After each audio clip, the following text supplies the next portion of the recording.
Bonjour à tous et à toutes et surtout un grand merci d'être là, de nous suivre sur Zoom ou Facebook ou YouTube. Mon nom est Kumba Touré et je suis la présidente du conseil d'administration de la Fondation Trust Africa, euh, basée ici à Dakar, une fondation qui travaille sur tout le continent africain et dans la diaspora sur les questions de justice sociale, de démocratie. Et aujourd'hui, nous sommes réunis dans le cadre des 16 jours d'activisme sur les questions de violence basées sur le genre pour avoir une conversation, puisque Trust Africa a un programme spécifiquement dédié à cela. Et pour discuter de cette question aujourd'hui, nous avons le docteur Natalia Kanem, qui est aujourd'hui directrice exécutive du Fonds des Nations Unies pour la population, qui est avec nous. Elle va nous livrer son message à partir d'une vidéo. Nous sommes désolés, cette vidéo est en anglais. Il y aura un sous-titrage en français plus tard, mais pour tout de suite, c'est une vidéo qui est en anglais pour ceux qui sont en train de me suivre live. Ceux qui vont le faire plus tard pourront voir la traduction. Et après cette présentation de Dr Natalia Kanem, qui a été un des membres du board de la Fondation Trust Africa, nous allons donner la parole à Madame Olivia Chamba, qui aussi a dirigé ce programme dont nous parlons sur les questions de violence basées sur le genre à Trust Africa.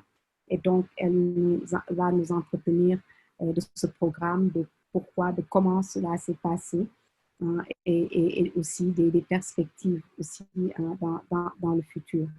Et juste après elle viendra Monsieur Adama Naeke, qui est avec l'organisation alternative pour le développement et qui coordonne la section santé et qui va, lui, nous présenter son travail, son programme en tant que groupe a été soutenu par Trust Africa. Et après Adama, Monsieur Adama Naete, nous irons au docteur Fatou Sow, qu'on ne présente plus, qui est sociologue et qui va nous entretenir aussi sur cette question de violence basée sur le genre, basée sur ce qu'elle aura entendu déjà des premiers, mais aussi des orientations qu'elle pourrait nous donner dans le futur. Et après cela, nous allons ouvrir pour des questions. Si vous en avez, vous pouvez déjà même les poser ou les mettre dans le chat. S'il y a des choses dont vous voudriez parler, que vous voudriez entendre, n'hésitez pas à déjà intervenir dans le chat. Et pendant qu'on est en train de discuter, je reviendrai sur certaines des présentations. Je vous invite, vous aussi, à vous présenter pour que l'on puisse savoir qui est là et qu'on puisse discuter, de nous dire qui vous êtes, de quelle organisation, et aussi quelles sont peut-être certaines des attentes par rapport à cette conversation. Nous allons clôturer toute la conversation avec le docteur Ibrahima Sall, qui est le directeur exécutif de la Fondation Trust Africa. Alors voilà, c'est pour moi un plaisir et un honneur d'être quelque part la modératrice de cette conversation. N'hésitez pas à m'envoyer un message pendant que la conversation se passe. Donc, sans plus tarder, nous allons donner la parole au docteur Natalia Kanem. Je vais demander à Fakumba de découper, de même coller dans le chat sa biographie parce que ça ne va pas prendre trop de temps pour lire. Mais c'est une dame extraordinaire qui a beaucoup travaillé sur les questions de population. Je veux dire au moins 30 ans d'expérience aussi.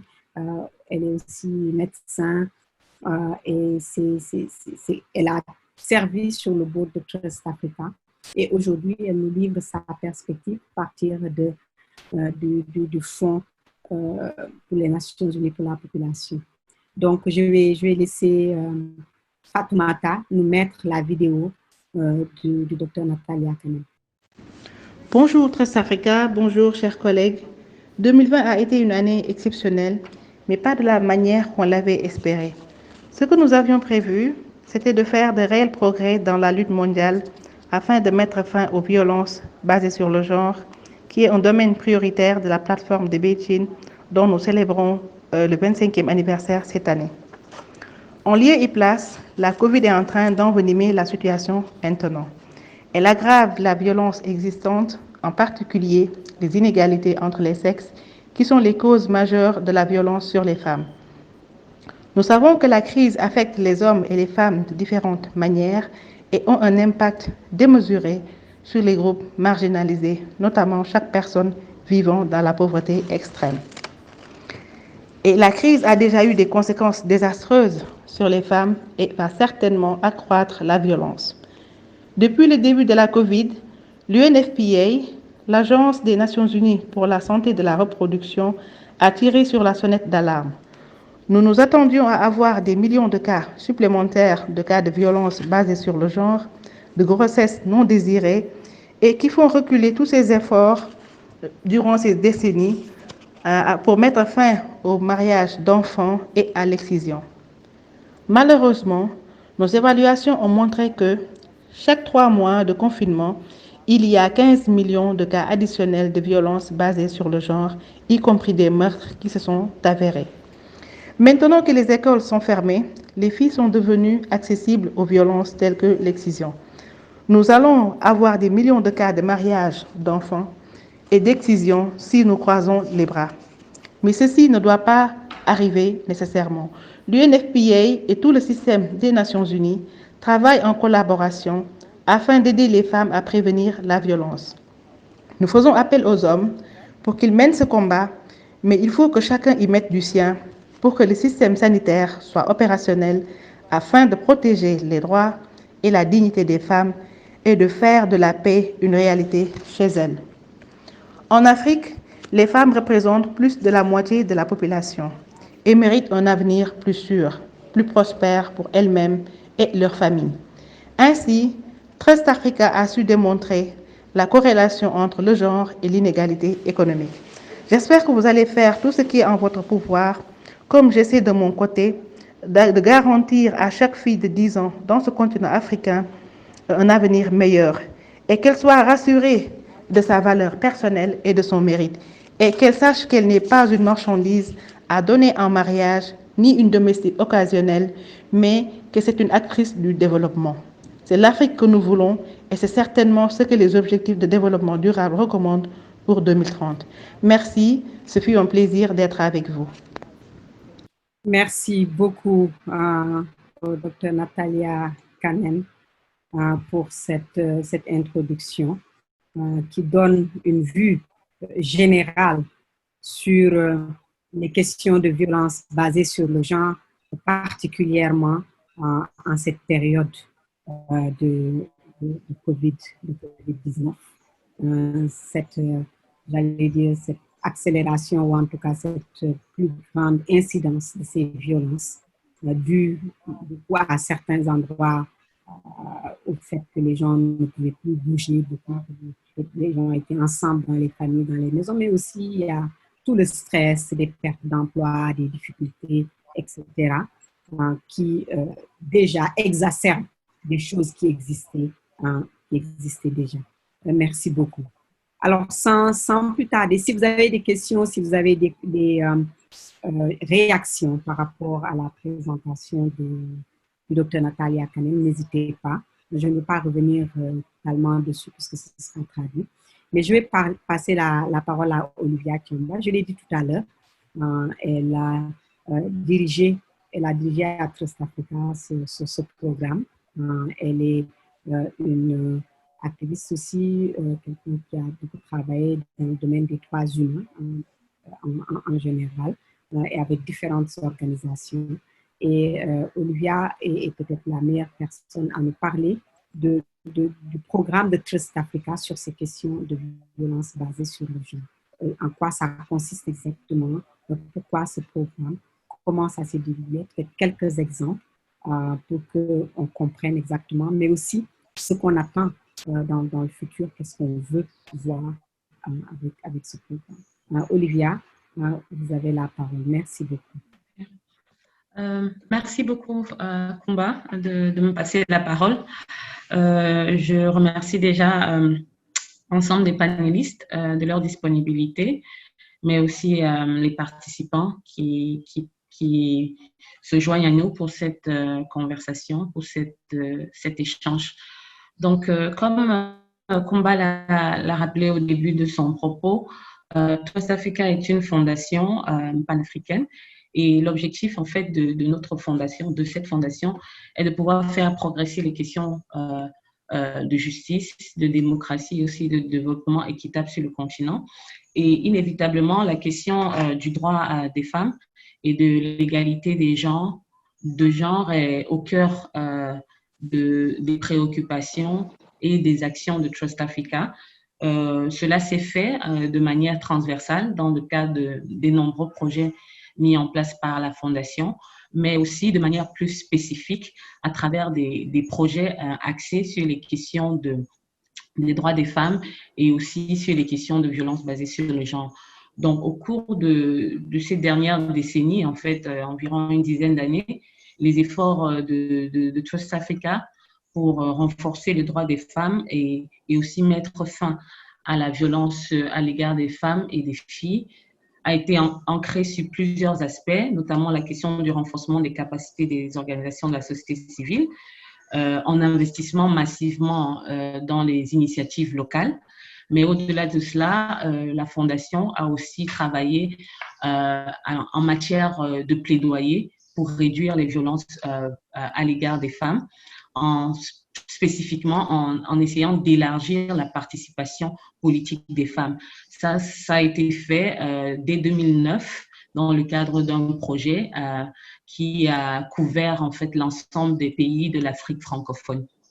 Donc, la Fondation, à travers l'octroi de subventions, a donc pu soutenir la conception de plans d'action pour un travail pionnier dans ce secteur-là, mais aussi pour accroître l'impact grâce à des partenariats ciblés et aussi à des collaborations, même à l'échelle régionale, avec des mécanismes comme celui de l'Union africaine. Donc, ce qui nous amène à faire cet échange aujourd'hui, c'est spécifiquement un projet que Trust Africa met en œuvre depuis déjà près de 2 ans et qui vise en fait à tout simplement lutter contre la question des violences basées sur le genre. Et ces violences-là sont encore perçues, surtout et particulièrement en Afrique de l'Ouest, comme étant un obstacle vraiment persistant à l'autonomisation des femmes. Donc, c'est un peu la raison pour laquelle, dans le cadre du projet, les pays qui ont été ciblés sont des pays qui se situent en Afrique de l'Ouest. Il s'agit notamment du Sénégal, du Burkina Faso et du Mali. Donc, ce projet de Trust Africa a été axé en fait sur 4 domaines d'intervention qui, au regard de la documentation, au regard de l'analyse qui a été menée en amont, sont vraiment des axes forts, des domaines forts qui peuvent aider à faire avancer les choses sur ces questions. Donc, ces domaines-là sont principalement et premièrement la question du changement des normes sociales. Et au-delà de cet aspect, il y a aussi la question de la recherche, la question de l'assistance technique et la question du renforcement des capacités. Donc voilà en quelque sorte les 4 axes prioritaires sur lesquels le projet s'est appuyé pour se déployer.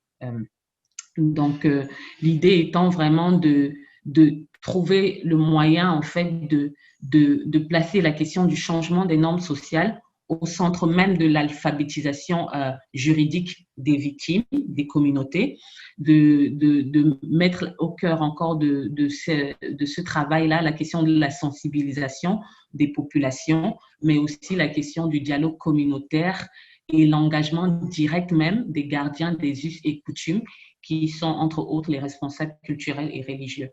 Donc, c'est en gros, en fait, la démarche qui a été pensée dans le cadre de ce projet-là. comment on en arrive à penser un tel projet? Ça part d'un constat qui est assez évident. C'est que bien que la question des violences basées sur le genre est une préoccupation présente en matière de droits de l'homme, on a pu le voir quand même, la mobilisation qui est très forte en matière de violences basées sur le genre, notamment encore dans cette période dans laquelle on se trouve, qui est les 16 jours d'activisme pour la lutte contre les violences basées sur le genre. On constate qu'il y a une mobilisation, mais malgré cela, on constate également qu'il existe très peu en fait de recherches qui mettent clairement en avant comment on peut être en mesure de combattre ces violences-là en ciblant spécifiquement les normes sociales néfastes. Parce qu'on voit comment ces violences-là se déploient dans les communautés, surtout en Afrique de l'Ouest. Comme je l'ai dit, c'était la zone cible du projet. On est en présence de beaucoup de facteurs qui rendent difficile de combattre ces normes sociales néfastes, notamment la question de la peur de l'ostracisation, la honte. On a une grande culture du silence qui est encore très présente, notamment parce que beaucoup des victimes ont peur des sanctions sociales. Parfois, il y a une méconnaissance des institutions et des lois qui sont là pour protéger ces victimes-là. Il y a aussi un manque de confiance dans les institutions qui existent et qui sont même chargées de prendre en charge ces victimes. Donc, on voit qu'il y a vraiment tout un contexte qui ne permet pas une avancée fulgurante en matière de lutte contre ces violences-là. Et donc, en tant que partenaire, Trust Africa a pensé que pour pouvoir avoir un impact réel, il était donc nécessaire de concevoir et de mettre en œuvre des interventions qui sont éclairées par des preuves venant du terrain et qui reflètent la réalité quotidienne de la majorité de ces populations qui sont ciblées. Donc, je vais très rapidement brosser un peu les approches qui ont été pensées par Trust Africa pour réussir donc à arriver à atteindre ces objectifs d'impact-là en matière de lutte contre les violences basées sur le genre en ciblant les normes sociales néfastes. Donc, en premier lieu, la démarche a été vraiment de prendre connaissance en fait de ce qui se passe sur le terrain. Donc, c'est pour ça que tout d'abord, la Fondation a jugé pertinent de mener une étude de cadrage sur la question de la prévention et l'élimination des violences basées sur le genre dans les 3 pays cibles. Donc, au sorti de cette étude-là, 3 rapports ont été publiés. Ces rapports ont d'ailleurs été mis à la disposition du grand public et des autres parties prenantes. Ces rapports sont disponibles également sur le site web de Trust Africa. Et ces études-là, en fait, ont vraiment permis de générer des preuves et de faciliter aussi une meilleure compréhension du type et de l'ampleur de ces violences dans ces 3 pays-là. Il brosse également le tableau du cadre juridique politique existant en matière de violence basée sur le genre dans ces pays et aussi identifie les différents acteurs impliqués dans la lutte contre les violences basées sur le genre et les stratégies que ces acteurs-là emploient. Donc, ça permettait déjà en fait de quadriller en fait la démarche par Trust Africa. C'était une approche très pertinente parce que cela a permis, par exemple, dans le déploiement du projet, dans le cas du Burkina Faso, d'identifier très spécifiquement un type de violence qui est propre au contexte dans ce pays-là, qui est la question de l'exclusion pour allégation de sorcellerie, qui sévit très fortement dans le nord du Burkina Faso. Et donc, cette étude de cadrage a permis de mettre la lumière sur ce problème et a donc permis à Trust Africa, à travers une collaboration soutenue avec les partenaires locaux, de pouvoir identifier les moyens, les méthodes en fait pour pouvoir s'attaquer à ce type spécifique de violence-là qui sévit dans ce pays et qui n'est tout simplement pas existant dans d'autres pays. Donc, on voit comment les spécificités locales, nationales sont importantes à prendre en compte. Au-delà de ça, en termes d'approche, Trust Africa a vraiment mis l'accent sur l'importance de travailler avec des associations locales.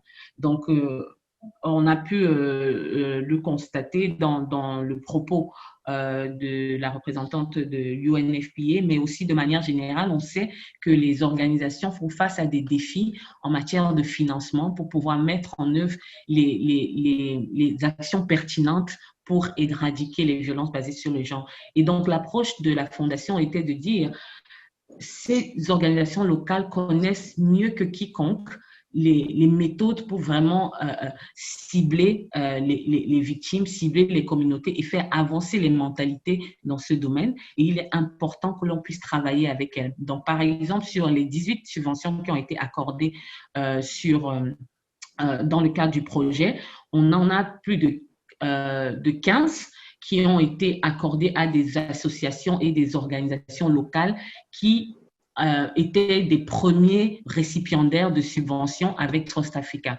Donc, on s'est vraiment, parce que avoir un premier récipiendaire est un travail de fond qu'il faut mener en termes du suivi, en fait, pour aider les récipiendaires à comprendre les procédures de Trust Africa, mais aussi pour les accompagner même dans la mise en œuvre du projet. C'est un travail de longue haleine, mais on a jugé vraiment pertinent d'aller dans ce sens-là pour voir effectivement un impact à l'échelle locale, à l'échelle des communautés. Au-delà de ça, en termes d'approche également, on a parlé du contexte actuel avec la question de la COVID. Le projet n'a pas aussi été épargné par l'impact de ce contexte sanitaire. Et une autre approche a été vraiment d'accompagner les récipiendaires de subventions avec une démarche flexible dans le cadre déjà même de la gestion des projets en cours, mais aussi une démarche réactive qui a permis en fait de pouvoir mettre à la disposition de partenaires sur le terrain du financement pour répondre aux besoins qui se sont matérialisés avec ce contexte spécifique sanitaire. Donc, c'est comme ça qu'on a pu accorder près de 7 subventions spécifiquement dans le contexte COVID, dans les 3 pays cibles.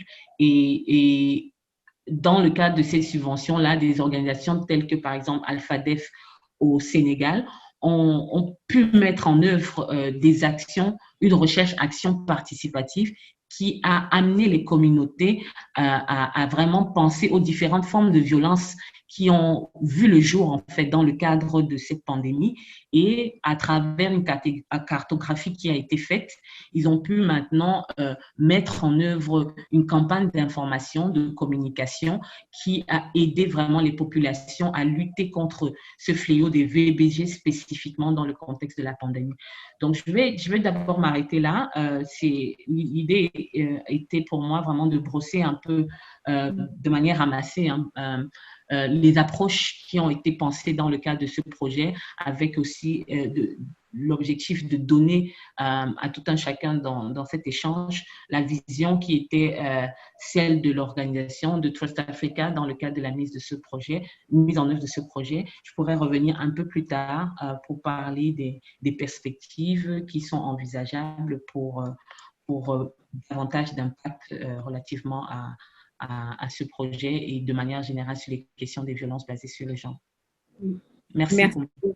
Merci beaucoup, Madame Olivia Tiamba, pour cette présentation sur tout ce que vous avez présenté sur ce programme. Nous allons revenir vers vous avec les questions. Pour ceux et celles qui nous suivent, n'hésitez pas dans le chat à adresser vos questions à Olivia par rapport à ce programme si vous avez besoin de plus d'informations. J'ai demandé à Fakumba de mettre dans le chat non seulement les biographies des panélistes, mais peut-être les liens vers ces rapports dont Olivia a parlé qui sont sur le site de Trust Africa. Donc, les liens vers le site de Trust Africa pour ceux qui veulent regarder ou prendre ces rapports. Merci beaucoup, Olivia. On revient vers vous. Je vais sans plus tarder aller vers Monsieur Adama Naïté. Je disais tout à l'heure qu'il est coordinateur des projets santé de la reproduction, droits sexuels et lutte contre toutes les formes de violence basées sur le genre. Et ça, c'est l'ONG Alternative pour le développement et l'environnement, ADE Sahel, basé au Mali. Adama, nous allons vous demander, vous avez été parmi ces récipiendaires dont Olivia vient de parler, juste de façon ramassée, de nous parler un tout petit peu de votre travail et sur le cas de Trust Africa, ce que le soutien de Trust Africa vous a permis de faire. Adama, vous avez la parole. Hein?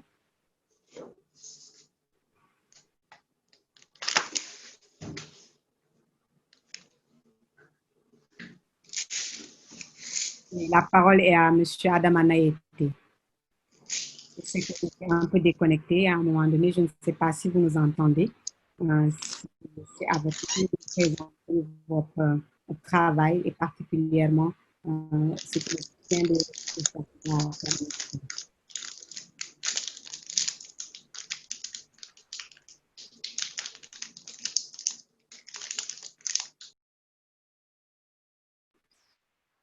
Adama, vous nous entendez?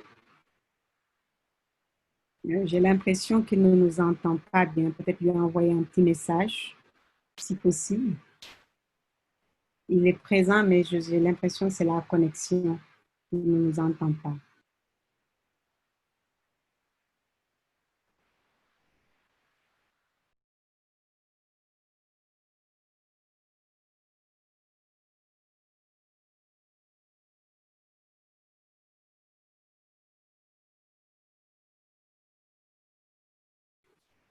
Alors, pendant qu'on essaie de rejoindre Adama, je vais laisser Fakumba ou Fatoumata essayer de le joindre pour voir qu'est-ce qui se passe par rapport à sa connexion. Je vois qu'il est là, c'est juste qu'il ne nous entend pas. Je vais passer la parole au docteur Fatou Sow. Je l'ai dit tout à l'heure, elle est sociologue, elle est féministe, elle est une personne engagée pour les droits humains aussi en général, mais particulièrement sur les questions des droits des femmes. Elle a travaillé pendant très longtemps avec le réseau des femmes sous loi musulmane. Adama, vous nous entendez maintenant?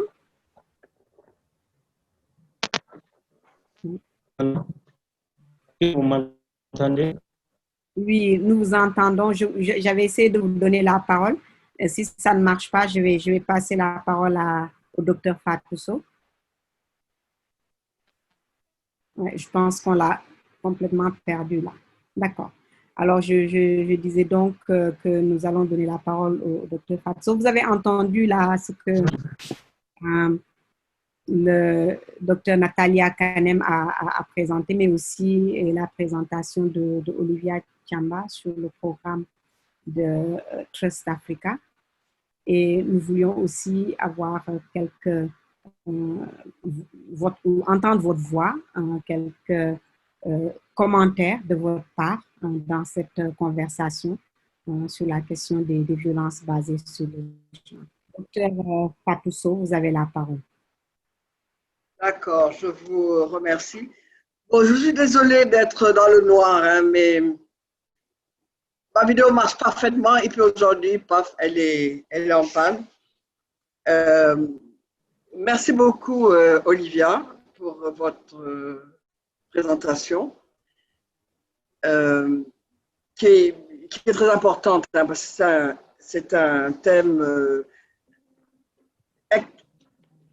malheureusement pas d'actualité d'aujourd'hui, mais c'est un thème aussi vieux que le monde, sur lequel les Africains ont énormément débattu, doucement, en public.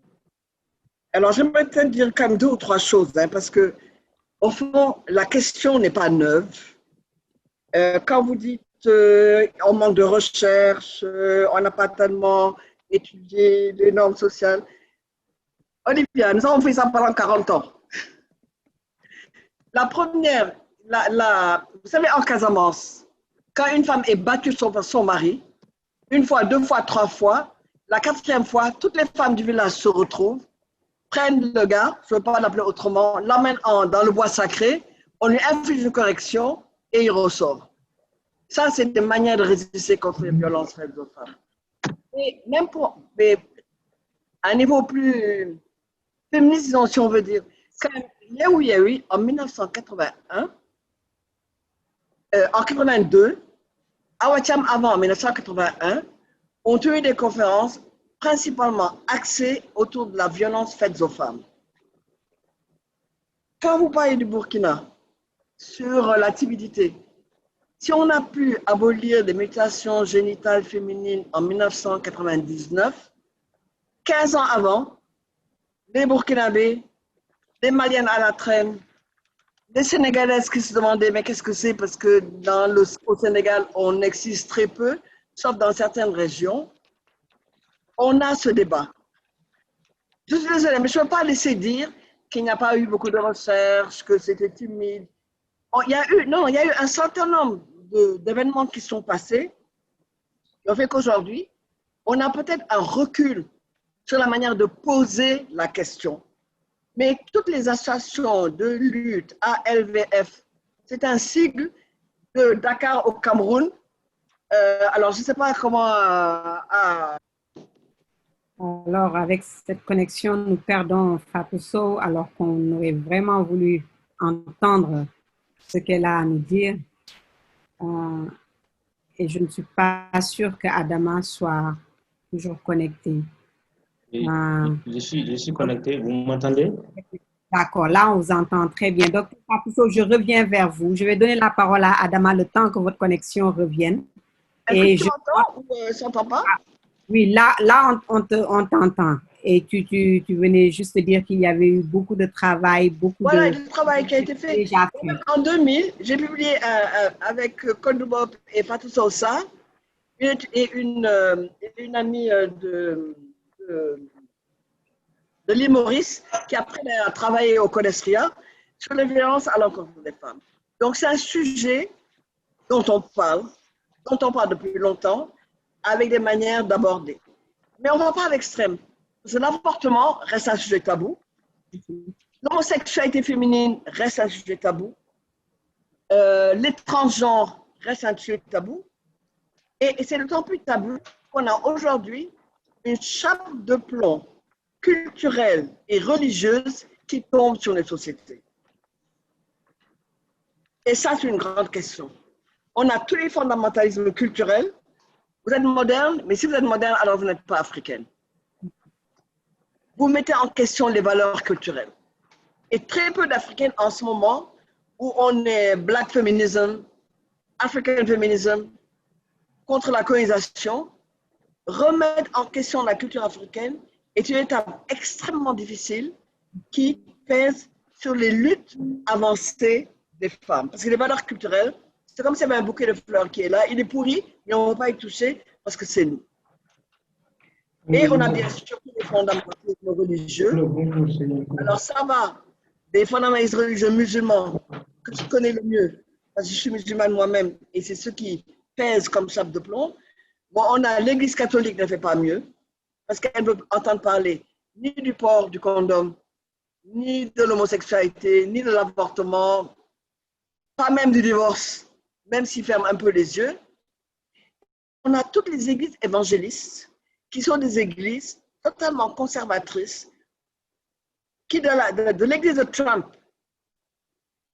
aux églises que l'on a dans toute l'Afrique de l'Ouest, les questions sont là. Même la sorcellerie dont vous parlez. Il y a un film qui a été fait par, elle s'appelle Yaba, avec Amina Mama, sur la sorcellerie au nord du Ghana. C'est la même région que le nord du Burkina Faso. Il y a un film qui a été fait. Donc, je crois qu'il faut arrêter. Il faut dire moins fort que nous n'avons pas travaillé, que nous n'avons pas fait attention, nous n'avons pas mené assez de recherche. Mais par contre, il faut continuer à financer et la recherche, parce que les problèmes se transforment, on a une transformation, et surtout, et également, pas surtout, mais également, financer des associations sur le terrain, parce qu'on a besoin d'avoir des refuges pour les femmes, on a besoin de faire du counseling, on a besoin... Parce que même les lois, l'association des femmes juristes, de WILDAF à l'association des juristes sénégalaises, on n'a pas cessé de légiférer contre toutes les violences, le child marriage, de la polygamie, du code de la famille. C'est quelque chose de vraiment dynamique qui est là.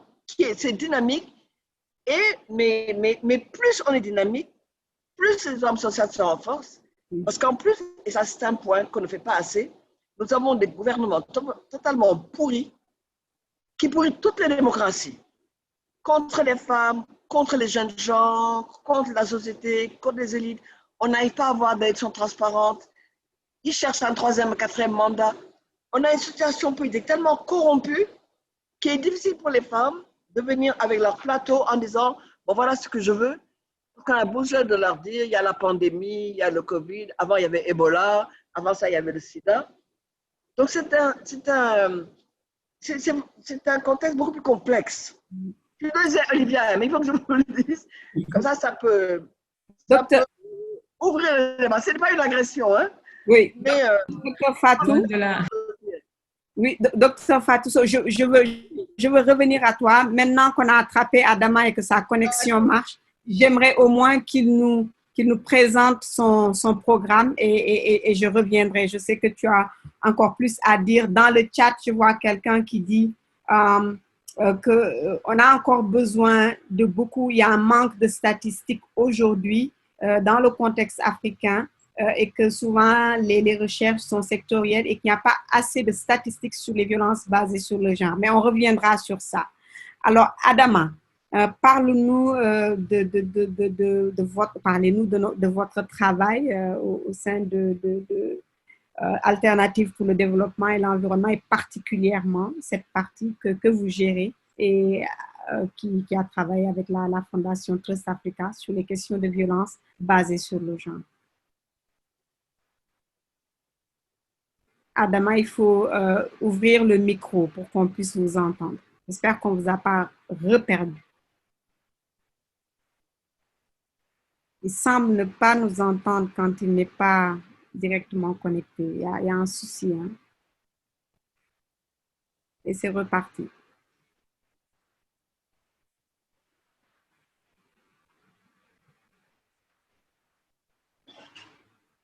On retourne donc avec le docteur Fatou Sow. Elle m'a expressément demandé de ne pas l'appeler professeur émérite, etc. parce que ce n'est pas le cadre. Elle me dit ce qu'il a décrit le mieux, c'est Dr Sow. Et je me tiens à ce qu'elle me demande de faire. Dr Fatou, je vous redonne la parole parce qu'on a reperdu Adama. Mais voilà, donc pour nous donner vous nous donnez vos commentaires au-delà de ce que Olivia vient de présenter. Ok, merci beaucoup, Kumba. Non, professeur émérite dans les universités francophones, c'est un titre pour lequel il faut postuler.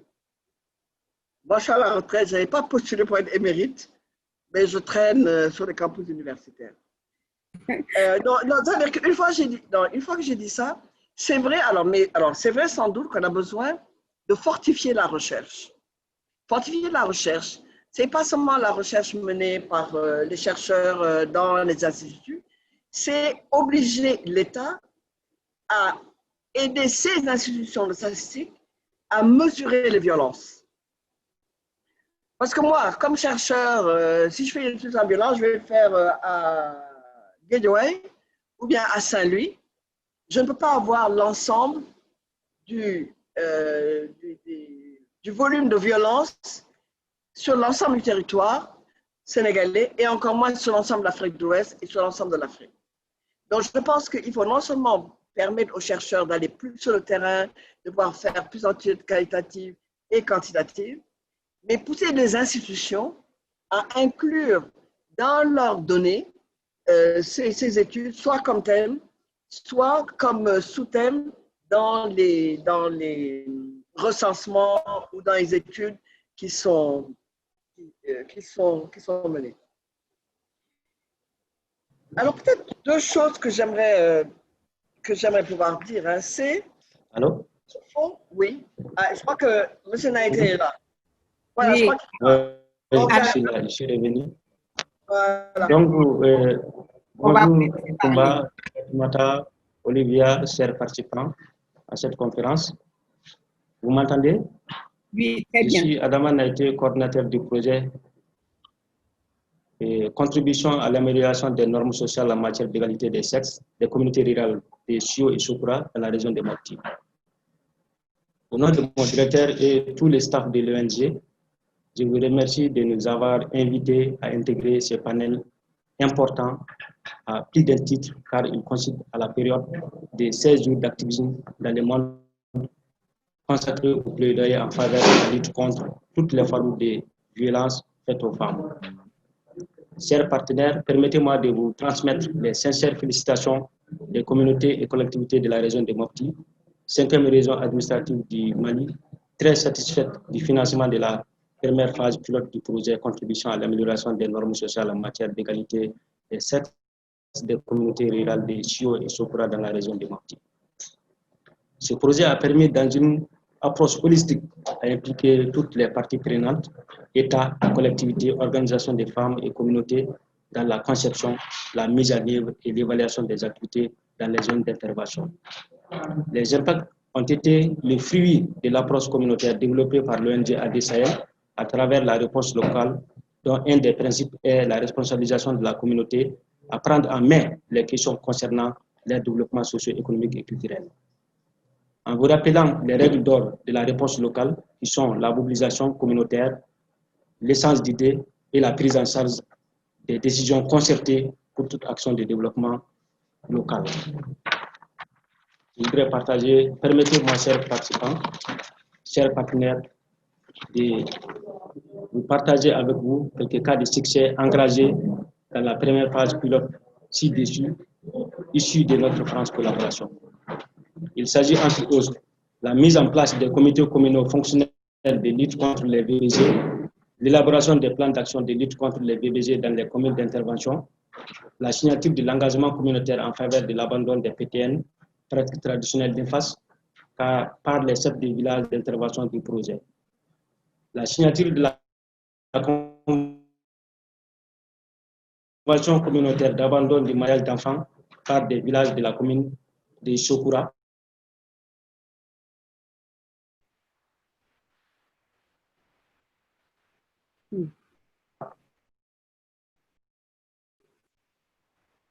Alors, nous perdons encore le son avec Adama.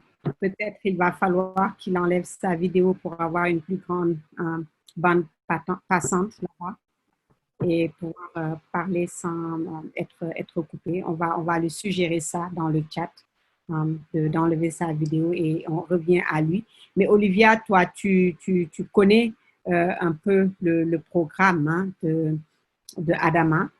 Puisque c'est Trust Africa qui l'avait soutenu. Peut-être tu peux nous ramasser en quelques mots certains des axes sur lesquels ils ont travaillé. Et avant qu'on ne revienne au docteur Fatou.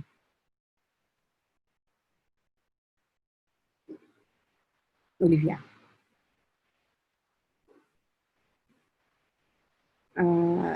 Tu es sur muet, je pense.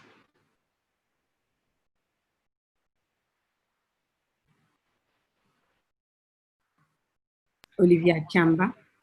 Ah, ok. Je pense que... je m'excuse, nous avons un souci avec la connexion. Oui, Adama, avec la connexion, je vais suggérer très rapidement. Ok.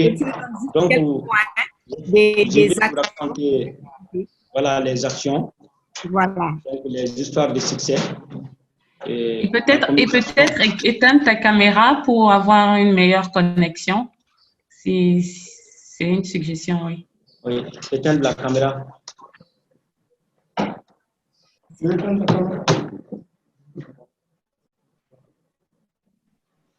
Allez-y en attendant. Et sinon, si ça ne marche pas, je vais demander à Olivia qui connaît votre programme d'en parler un peu. Voilà. Ok. Donc, voilà. Pour l'histoire de succès d'un conseiller du village de Paris, il raconte l'histoire En tant que premier conseiller du village de Paré, je demande à la communauté de Paré l'élimination totale des violences basées sur les genres, à mon nom et au nom du chef du village, parce qu'elles traduisent les disparités et les inégalités persistantes dans nos sociétés et freinant notre développement socio-économique.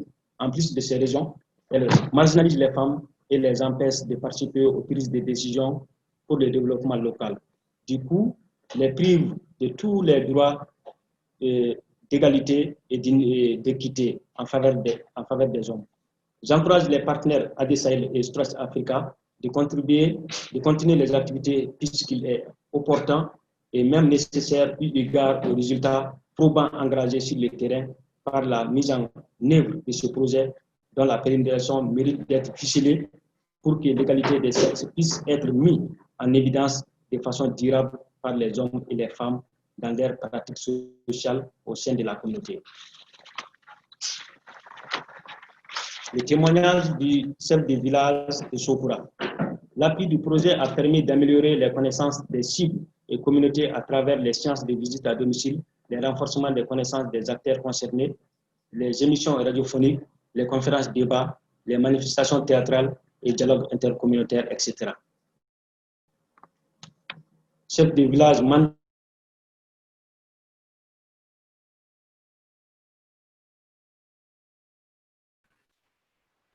Nous perdons mandaté par le conseil de vie de moins de 18 ans. Et j'ai pris le bon Dieu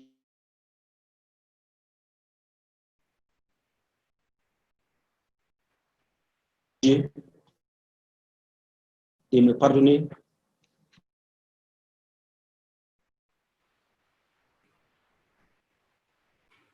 Adama, est-ce que vous m'entendez? Nous reviendrons vers vous. Je vois vraiment que la connexion ne marche pas malgré la vidéo. Et Adama était en train de nous donner des exemples et de citer des chefs de village qui donnaient un peu leur, j'allais dire, leur ressenti, en tout cas par rapport au programme tel que ça s'est passé. Il parle donc de succès. Et ça me permet de ramener des questions qui sont dans le chat. Marietou Dia nous dit toutes les initiatives qui ont été prises n'ont pas contribué à la baisse des violences basées sur le genre.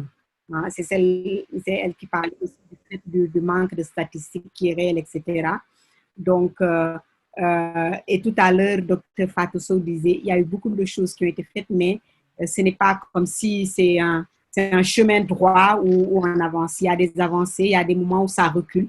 Et particulièrement ce que le docteur Natalia Kanem disait tout à l'heure, beaucoup de choses qui ont été faites ont régressé dans ce cadre de COVID-19.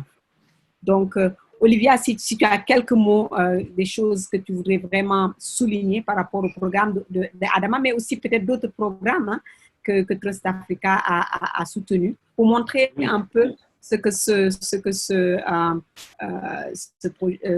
programme dans le cadre de Trust Africa fait.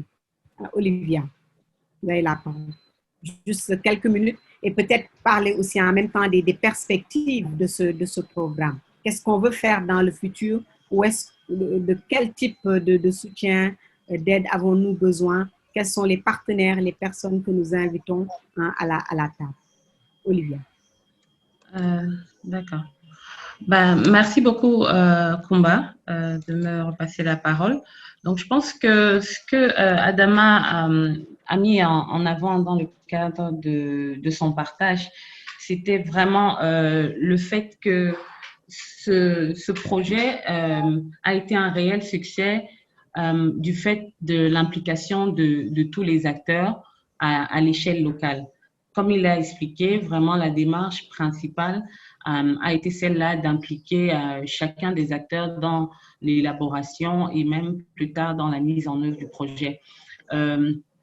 Il a peut-être pas eu le temps de le souligner, mais ils ont été très, très surpris également, plaisamment, par le caractère très réceptif des communautés par rapport à tout ce qui était partagé en termes d'informations et de connaissances concernant le contexte juridique concernant les violences basées sur le genre ou alors tous les autres éléments concernant ces questions-là. Et je pense que ce caractère vraiment inclusif de leur démarche à l'origine de cette réceptivité-là par chaque acteur, notamment les leaders communautaires, comme il a pu le mentionner, au travers des témoignages qui ont été partagés, même les leaders religieux qui ont été aussi formés dans le cadre du projet qui a été mis en place. Donc, en fait, au travers de ce partage, l'idée, c'était juste de mettre en évidence comment une démarche inclusive et participative permet d'obtenir des résultats probants et pertinents sur le terrain. Donc, de manière générale, peut-être pour engranger un peu sur les aspects liés à l'avenir concernant ce projet, ou de manière générale, la question de la lutte contre les VBG. À la suite de ce que professeur Fatou a mentionné, je suis en accord sur le fait qu'il sera intéressant, en tout cas, de pouvoir s'interroger et d'analyser un peu le recul qu'on constate en matière des mouvements sociaux féministes, si je peux mettre ça entre guillemets, parce que je sais que la terminologie prête à débat. Mais comme elle a relevé, il y a eu beaucoup d'avancées dans les années 90 et même bien avant. Et on a quand même vu un certain ralentissement en fait des actions, un déclin de certaines de ces actions fortes qui avaient été menées par ces mouvements, par ces groupes de femmes. Et il est, à mon sens, intéressant de vraiment se poser et de s'interroger pourquoi ce recul et dans la sous-région, en tout cas Afrique de l'Ouest, et comment est-ce qu'on peut envisager de développer des stratégies appropriées pour davantage de mobilisation et un engagement communautaire pour justement amplifier les voix des femmes sur ces questions-là. Et au-delà de ça, la question de ce recul nous amène aussi à nous interroger sur plusieurs aspects, parce qu'on se demande, OK, comment est-ce que on permet justement une relève au sein de ce mouvement-là, parce qu'il y a une génération dont Dr Fatou a fait mention, mais est-ce que justement on assiste à une remise du bâton à la génération future pour les autres défis en matière de violence basée sur le genre ou de droits des femmes? La question est posée. Et donc, comment assurer une telle relève? Comment promouvoir même la diversité et encourager l'inclusion au sein de ces mouvements de femmes? Parce qu'elle a mentionné le fait qu'il y a beaucoup de thématiques qui ne sont pas nécessairement abordées quand on parle de la question du droit des femmes. Comment transcender cette isolation-là? Il y a toutes ces interrogations-là qui nous amènent, nous, en tant que... qui amène Trust Africa, en tant qu'organisation, à voir combien il est important à ce stade pour faire avancer encore le débat et les échanges sur ces questions-là, de voir comment il est possible de mobiliser en fait et de consolider les acquis de ces mouvements sociaux-là à travers des stratégies qui pourraient être développées pour ce travail commun qui est nécessaire. Et le deuxième élément que je peux mettre en avant, c'est vraiment la question, comme on l'a dit, en fait, de l'inclusion, de la diversité d'acteurs pour avoir plus d'impact. Comme le docteur Fatou l'a dit, un chercheur en soi ne pourrait pas être en mesure d'avoir accès à toutes les données pertinentes concernant une thématique aussi vaste que la question des violences basées sur le genre. Donc, on a vraiment besoin d'une cohésion et d'une concertation encore plus poussée, encore plus solide entre les différents acteurs que sont les gouvernements, la société civile, les autorités locales et aussi les partenaires au développement. Et donc, c'est dans cette démarche-là qu'on se situe, d'avoir un projet qui peut aider à faire avancer et consolider les acquis des mouvements des femmes dans la sous-région Afrique de l'Ouest, et dans le cadre d'une telle démarche, avoir une synergie d'action avec les différentes parties prenantes. Merci. Merci beaucoup, Olivia. Dans le chat, quelqu'un dit la question de la dépendance financière, bien sûr, entre en compte quand on parle des questions de violence basée sur le genre. Il y a beaucoup de questions qui entrent en jeu. Je vais me retourner encore vers le docteur Fatou Sow. Il y a, vous l'avez dit tout à l'heure, il y a eu beaucoup d'actions. Il continue à en avoir. Encore aujourd'hui, il y a des groupes comme ceux de Adama et d'autres qui se battent au jour le jour dans les villages, dans les villes, un à un, en train de faire bouger les lignes dans les communautés, mais aussi du point de vue des lois. Au Sénégal, nous avons eu la loi criminalisant le viol. Donc, il n'y a pas d'arrêt. Il y a toujours un travail qui est fait par différents groupes. Il y a aujourd'hui des jeunes qui sont impliqués et qui font des actions. La question peut-être ici, je vais donner la parole au docteur Fatou et après Ibrahima Sarr qui va nous aider plus tard à clôturer. La question, c'est du point de vue de Trust Africa en tant que fondation, une fondation africaine qui lutte pour la justice sociale. Hein, Dr Fatou, vous avez tout lié en disant tout est lié, rien n'est séparé, comment nos pays sont fermés, etc. Quelle doit être notre orientation? Quelles sont les choses auxquelles nous devons faire attention? Quels sont les groupes auxquels nous devons nous associer? Et comment devons-nous faire pour soutenir et aider à aller plus loin, plus vite peut-être, et en tout cas de façon plus durable pour que des reculs aussi ne se font pas. Je pense qu'on est à ce niveau-là aujourd'hui des questions. Comment faire pour soutenir ces gens-là qui font le maximum dans leur communauté, dans leur pays, pour que les choses changent au niveau des violences basées sur le genre. Docteur Fatou. Après la fin de la conférence de présidence, Le docteur Sow est encore là. J'espère qu'on ne l'a pas perdu. Peut-être que tu es sur muet.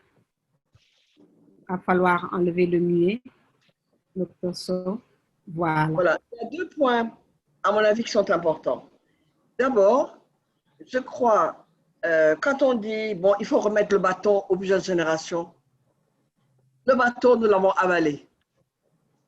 Il n'y a pas de bâton à remettre à tout que ce soit. Les batailles, elles se mènent et les gens se battent en fonction de questions qui les concernent. Je crois que cette génération doit prendre son bâton et tailler son bâton à la mesure de ce qu'il ou elle cherche. Parce que si vous passez un bâton, oh là là, c'est une vieille grand-mère. Vous savez, j'ai été il n'y a pas si longtemps, très très jeune, écoutant des plus âgés, et je me retrouve tout d'un coup, en une nuit, je me suis retrouvée assez vieille pour avoir des générations derrière moi à qui je dois donner conseil. Non, je ne crois pas. Je pense qu'il y a, dans les débats que nous menons, ce n'est pas des débats où nous donnons des leçons, mais c'est des débats d'échange. Parce que si ce n'est pas un échange, ça ne sert à rien. C'est des victoires que nous avons menées et que nous avons réussies. Les autres les prennent pour des acquis. Les plus jeunes générations les prennent pour des acquis et n'en discutent pas. Parce que ce n'est pas une question de leur temps. Dans leur temps émergent de nouvelles questions. Moi, quand j'avais 20 ans, le débat n'était pas autour de l'avortement. Le débat n'était pas autour de l'homosexualité. Le débat n'était même pas contre la polygamie. Aujourd'hui, les jeunes générations qui peuvent dire non, qui peuvent avoir une autonomie financière, pas tout le monde, un certain nombre de gens, continuent quand même à se retrouver dans soit des rapports de violence, soit en tout cas des inégalités entre les sexes qui changent de nature. C'est comme un serpent. C'est un serpent et on le coupe la queue, la tête repousse. Vous coupez la tête et la queue se prolonge. Donc, je pense que chaque génération ou chaque individu prend sa part de, de ce qui le concerne et fait avancer les choses. Mais il y a une chose que nous partageons et que nous partageons comme société globale, mais notamment en tant que femmes, c'est que notre corps est politique. Notre corps est tout à nous. Vous avez un corps qui appartient d'abord aux parents. Le corps des filles appartient à leur mère et à leur père. Puis après, il appartient à leur mari. Quel que soit votre degré d'autonomie, vous êtes la femme de quelqu'un. On vous a donné en mariage. Et quand je dis ça, je prends des exemples les plus communs et les plus familiers, disons. Mais les femmes sont toujours en train de rendre compte à quelqu'un. Et se rendre compte à quelqu'un, on le retrouve dans des positions, dans l'entreprise, dans l'administration, dans le commerce. Vous rendez d'une certaine manière compte à quelqu'un. Et si vous n'avez pas envie de lui rendre compte, vous faites comme si. Vous savez, on parle toujours des femmes, des grandes commerçantes sénégalaises ou des grandes commerçantes du Golfe du Bénin. C'est ces femmes qui sont riches et qui ont leur autonomie, qui envoient leurs enfants dans le monde faire des études. Mais ces femmes-là, si elles ont un mari, elles ont d'une certaine manière à rendre compte de leur position d'autorité face à un mari qui a moins de moyens qu'elle. Et ça, le code de la famille fait toujours que l'homme, au Sénégal, l'homme est chef de la famille, qu'on soit musulman ou chrétien. Dans l'islam, l'homme est chef de famille et l'un des points les plus importants du code de la famille d'inégalité entre les sexes, parce qu'on a aménagé l'héritage, parce qu'on a le choix, on a aménagé le divorce, il est judiciaire aujourd'hui, vous n'êtes plus répudié, on ne vous rend plus votre voix, mais vous allez devant un juge, homme ou femme, qui tranche du divorce. Mais le code de la famille fait que l'homme est toujours le chef de la famille. Et à ce moment-là, il ne peut plus vous empêcher de sortir, mais il a une mainmise totale sur votre progéniture. On n'a pas de parentalité. On a une paternalité, une maternalité, si je puis dire, mais c'est l'homme qui est prédominant à ce niveau-là. Et on le retrouve, on a voté la loi sur la parité depuis 2010. Les élections de 2014, les femmes se sont battues pour arriver quand même à 44% des femmes. Mais regardez les institutions, regardez le dernier gouvernement sénégalais. Il y a encore moins de femmes dans le gouvernement sénégalais qu'il y en avait il y a 10 ans du temps de Wade. C'est une question. Donc, est-ce que mon corps m'appartient? Et ça, c'est une position à la fois culturelle. Alors, on peut pas faire, on est difficile dans notre société de faire la différence entre ce qu'est la société civile, ce qu'est le religieux et ce qu'est le culturel. Parce que le culturel, c'est religiosalisé, je veux dire, et la culture est devenue religieuse. Si on prend dans un pays comme le Sénégal où le fondamentalisme bat son plein, il bat son plein. Aujourd'hui, toutes les fois que vous lui posez une question, il y a toujours quelqu'un pour venir vous dire « Ah, qu'est-ce que la charia dit ?» Et ça, c'est un problème. Donc, je pense qu'on ne pourra pas faire se battre efficacement contre les violences tant qu'on n'a pas déstructuré ce mental qui fait que le corps des femmes ne leur appartient pas. Qui fait que les hommes, parce que vous savez, au Sénégal, on dit, il y a toujours un homme qui vous dit « J'ai une femme comme toi à la maison. » Vous avez votre planton ou votre gardien, vous discutez avec lui, l'insulte suprême, c'est de vous dire « Oui, vous êtes la patronne, mais moi, j'ai une femme comme vous à la maison. » Qu'est-ce que ça veut dire? Vous êtes réduit à ce statut de femme, alors statut de mère.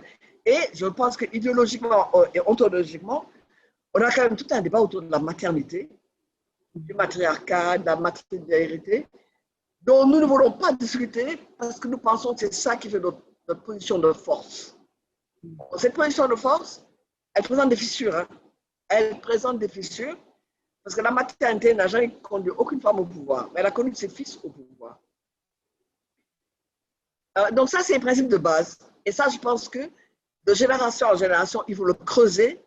Il faut que les petites filles qui, après le bac, font de très belles études, acquièrent des positions dans l'administration, dans l'entreprise formidables, un jour, elles sont ramenées à est-ce que tu vas te marier, est-ce que tu vas faire des enfants? On vous ramène, et quand vous avez un prix d'excellence de mathématiques, quelqu'un vous demande, mais est-ce que tu sais faire la cuisine? Donc, ce sont des exemples vulgaires que je donne, mais c'est pour montrer vraiment le problème culturel de fond que nous avons et que nous n'avons pas à surmonter en dehors de toutes les difficultés de la mondialisation, de la globalisation, du manque de démocratie, etc. Alors, qu'est-ce que peut faire Trust Africa? Je ne sais pas, si je le savais, je vendrais à Trust Africa ma recette. Mais je crois qu'il est extrêmement important de continuer à encourager, la recherche. Et je ne dis pas ça parce que je suis chercheur, hein, mais on a besoin de travailler sur des éléments clairs. Parce que souvent, nous travaillons sur des nébuleuses où nous voulons faire avancer, mais sans déconstruire la société. Nous voulons avancer, mais sans toucher à la religion. Nous voulons transformer les choses, mais en disant, mais si on change la culture, alors ce n'est plus nous. Le débat sur la laïcité, on n'arrive même pas à le poser au Sénégal. On n'arrive pas à poser le débat sur la laïcité auprès de grands intellectuels. Sinon, ils sont tous réfugiés chez les Mouris, chez les Tidjanes et ailleurs. C'est problématique quand même. Et même les femmes qui sont les premières, c'est elles qui souffrent le plus de l'application de la charia, elles ont des difficultés à le faire. Donc, il y a cette partie recherche qui, à mon avis, est très importante.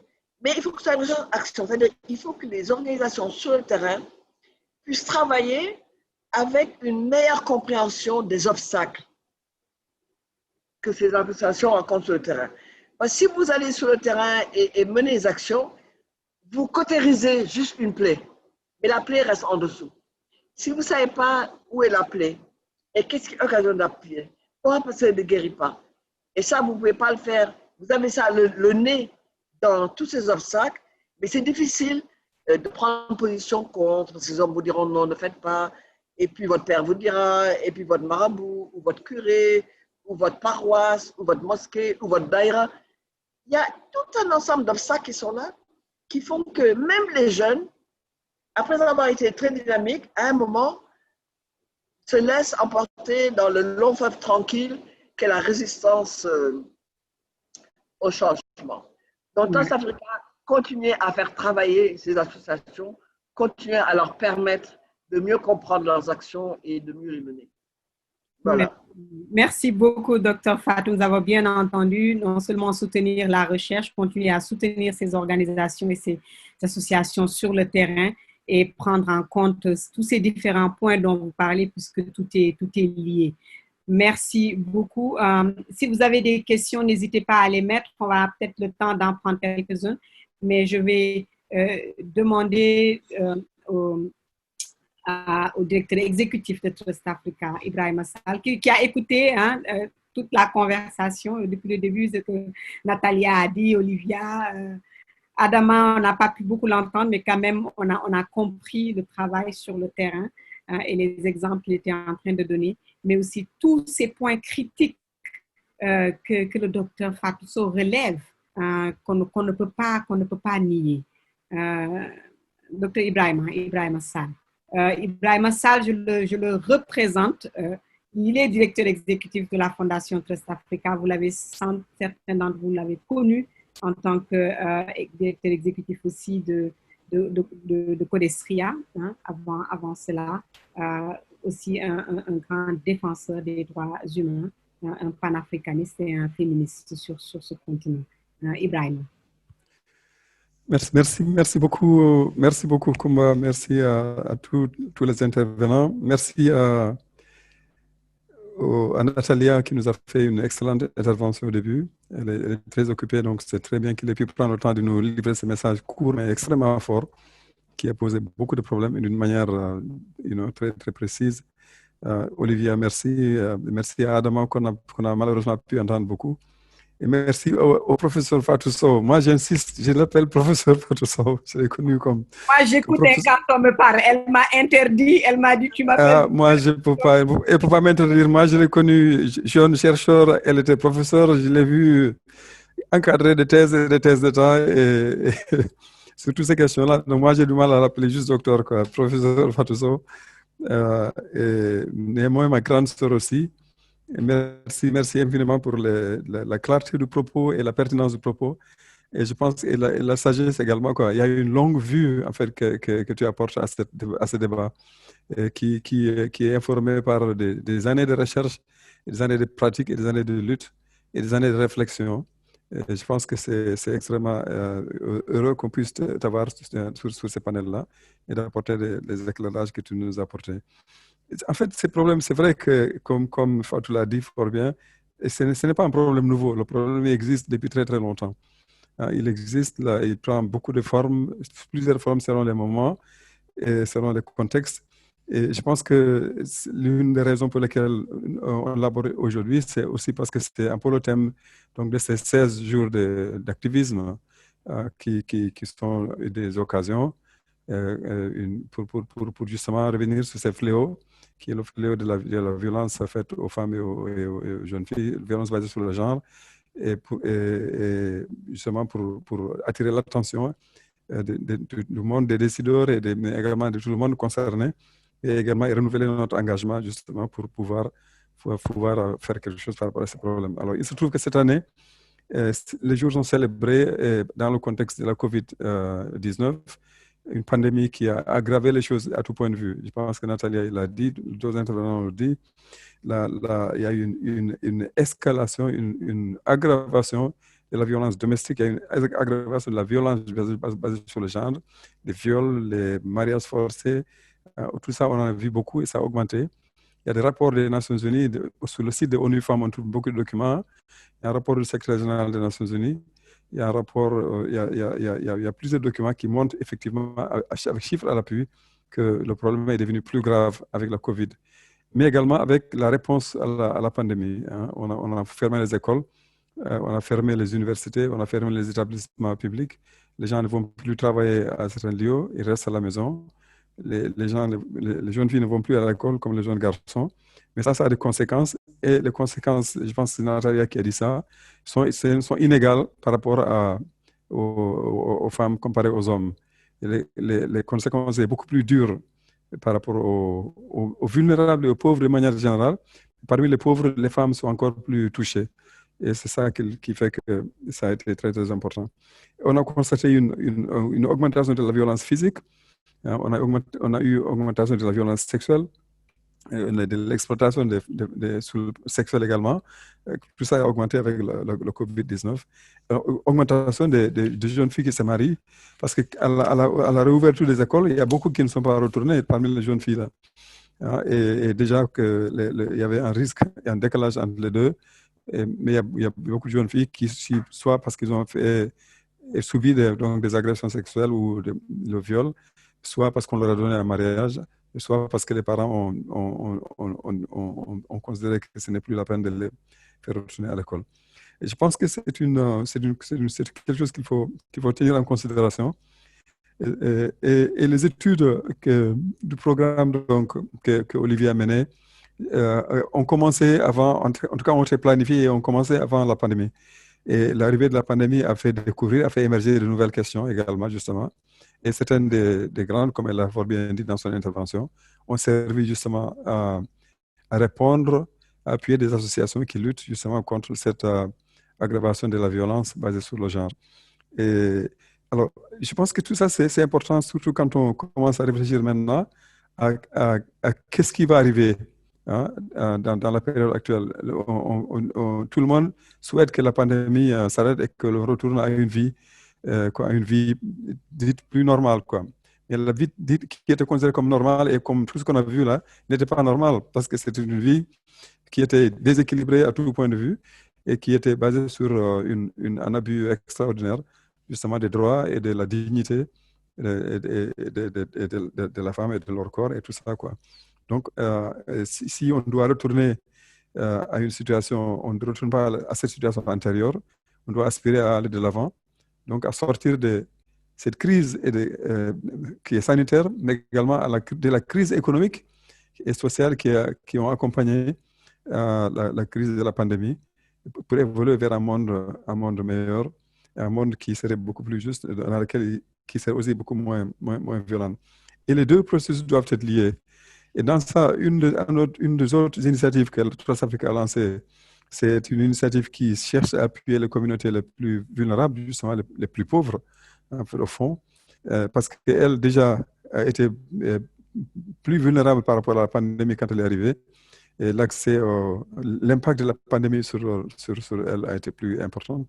Mais également, les réponses à la pandémie, les fermetures d'établissements, le fait que les marchés étaient fermés, les lieux de travail étaient fermés, le petit commerce était arrêté et affecté d'une certaine manière. Les envois de fonds qui venaient des immigrés, qui appuyaient certaines personnes qui vivent dans ces secteurs informels et semi-formels, étaient également avec des conséquences aussi sur la vie familiale, sur la vie sociale et économique donc, de ces milieux-là. Donc, ces communautés-là restent extrêmement vulnérables. Il faudrait justement faire en sorte que dans la sortie de la pandémie, dans l'après-crise, que la situation on ne revienne pas à une antérieure. Donc, moi, tout en entendant maintenant tout le monde parler de reconstruire mieux, hein, Building Back Better, même le président élu Biden le dit, mais ce n'est pas pour autant que nous, on doit reprendre la formule de manière aveugle. Si les États-Unis ou la France et l'Europe peuvent parler de reconstruire, ils avaient des systèmes de santé forts, des systèmes économiques qui existaient, même s'il y avait des problèmes là-dedans, c'était beaucoup plus fort. Ils peuvent parler de reconstruction à proprement parler.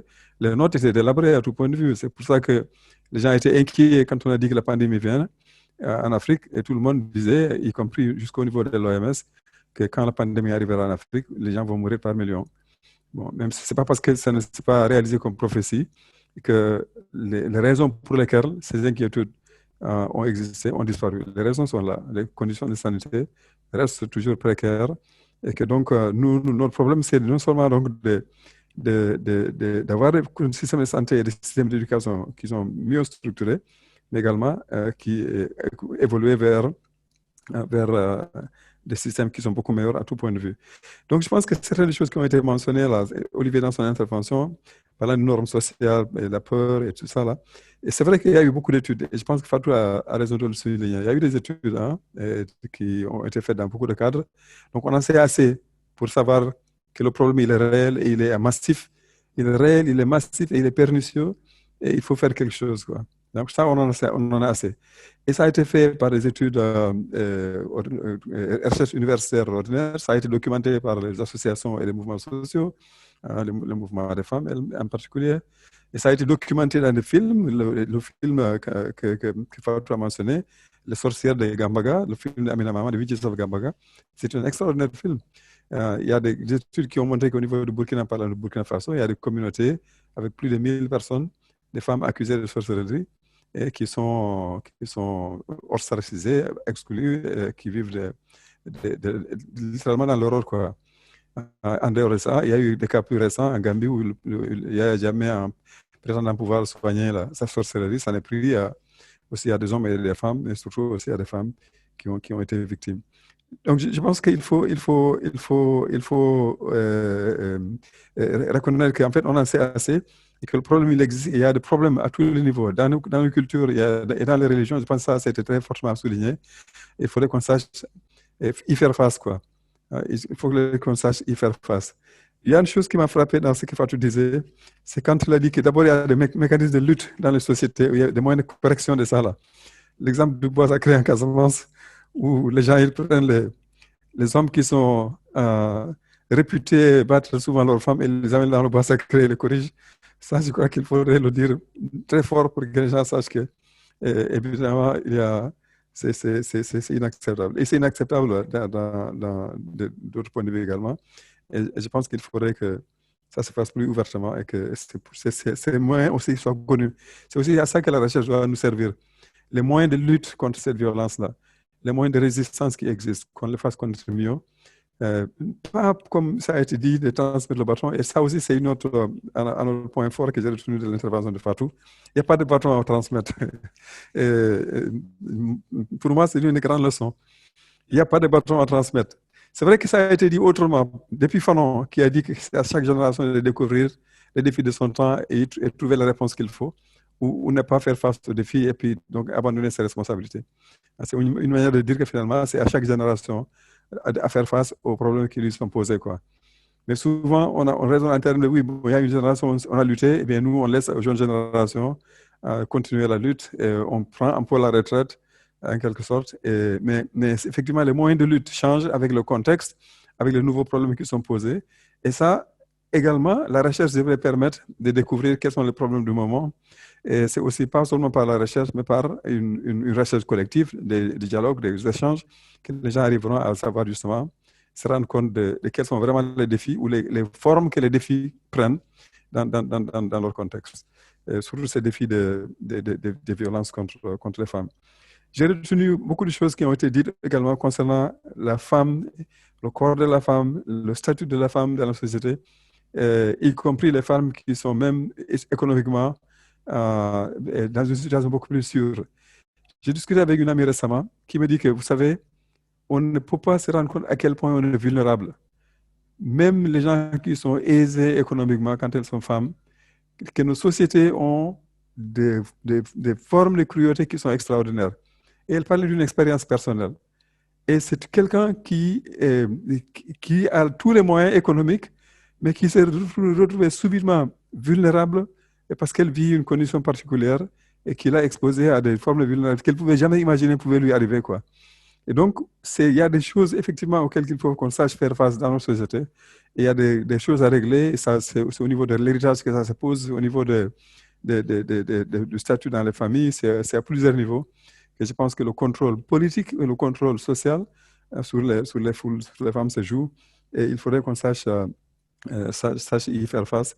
Et aussi savoir faire une lecture de la culture et de la religion et des normes sociales et qui permettent de ne pas en retenir les aspects les plus oppressifs et les plus restrictifs, mais d'en retenir ce qui est valorisant pour tout le monde, ce qui protège la dignité de tout le monde et ce qui protège justement les droits de tout le monde et pour que l'on vise bien. Et ça, je pense qu'encore une fois, j'ai été une fois à une soutenance de thèse et Fatou était dans le jury. Je crois que c'est elle-même qui avait encadré la thèse, ou entre autres, si je me souviens, c'est la thèse de Cheikh Niang, la thèse de Cheikh Niang sur le genre et la sexualité en Afrique, qui est une thèse extraordinaire, où on apprend qu'en fait, il y a beaucoup de choses auxquelles on a même peur d'en parler quelquefois, mais en fait, nos sociétés ont réglé ça il y a longtemps. Donc, il y a des mécanismes, il y a des rapports, il y a des valeurs, il y a des choses qui ont été réfléchies et gérées par nos sociétés, par nos cultures. Ça également, il faut savoir le faire ressortir et surtout voir de quelle forme ça prend aujourd'hui. Ça, je crois que c'est une excellente thèse pour ceux qui ont l'occasion de le lire.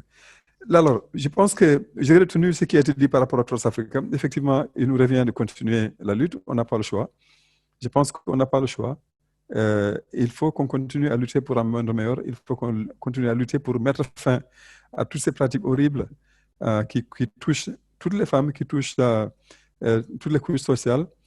Parmi les femmes également, il y a des catégories et des groupes et des strates. On a un programme sur lequel Olivier travaillait. Aujourd'hui, on a Fakoumba et Abdelrahman qui travaillent pour là-dessus. C'est sur les personnes qui sont discriminées sur la base de leur descendance ou sur la base de leur travail, le DWD. Les intouchables en Inde, les gens des castes de bas niveau dans nos sociétés. Et bien cela, même parmi les groupes sociaux marginalisés, ils figurent encore parmi les plus marginalisés parmi ceux-là.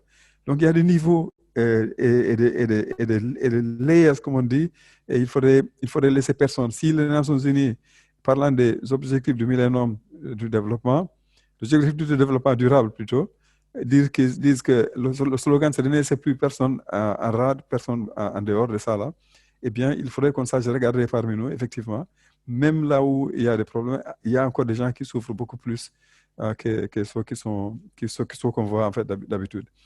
Je pense que nous, on doit continuer la recherche, on doit être organisé pour mener la lutte à plusieurs niveaux. et savoir que la lutte a plusieurs fronts. En fait, il faudrait qu'on sache prendre le front sur le plan de la politique et de la législation et de réforme, et sur le plan de lutte, même au niveau parlementaire, sur le plan de lutte politique, sur le plan de lutte sociale. Ce qu'il faut, à mon sens, c'est de le faire avec les gens concernés. Et non pas penser qu'il y a des oraux qui arrivent à libérer les autres ou mener le combat et que les autres vont suivre. Je pense que pour que ça soit une lutte libératrice, il faut que la libération soit le fait des personnes concernées elles-mêmes, qu'elles soient partie prenante justement de la réflexion, de la recherche de solutions et de l'organisation et de lutte. Alors, on travaille également avec toutes les organisations qui sont assez proches des personnes concernées, les mouvements sociaux et les organisations de la société civile. Je pense que je voudrais juste terminer en disant merci vraiment à tout le monde. Merci à Kumba pour la modération qui était excellente.